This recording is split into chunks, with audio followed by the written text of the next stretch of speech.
साथियों, प्रायः हम लोग देखते हैं कि कुंडली में गजकेसरी योग बना होता है।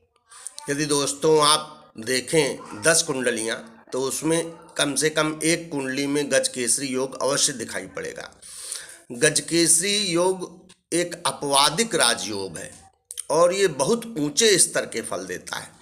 फिर भी हम लोग पाते हैं कि जब गजकेसरी बना हुआ है तब भी जातक व्यक्ति एक साधारण स्थिति बनाए रखता है।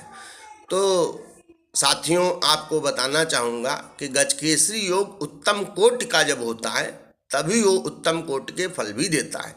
तो उत्तम कोटि में क्या नियम शर्तें हैं वो मैं आपको बता रहा हूँ। गजकेसरी में तो गजकेसरी चंद्रमा और गुरु से बनता है। जब चंद्रमा और गुरु परस्पर केंद्र में होते हैं तो गजकेसरी योग बनता है। इसमें शर्तें ये हैं कि गुरु और चंद्रमा का भावाधिपत्य, मतलब जिस भाव के वो मालिक हैं वो भाव शुभ होने चाहिए।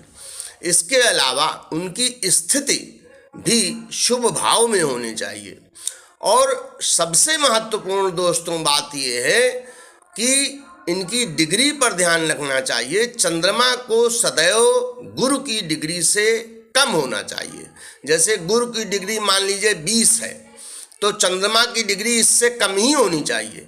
यदि चंद्रमा की डिग्री गुरु से ज़्यादा हो जाएगी तो कभी भी गजकेसरी अपने अच्छे फल, बहुत अच्छे फल नहीं दे पाएगा। इसलिए गजकेसरी में नियम और शर्तें हैं। पुनः आप बता दूं, इनका भावाधिपत्य शुभ होना चाहिए और इनकी जहाँ स्थिति बन रही है वो शुभ होना चाहिए और चंद्रमा की डिग्री सदैव गुरु की डिग्री से कम होनी चाहिए।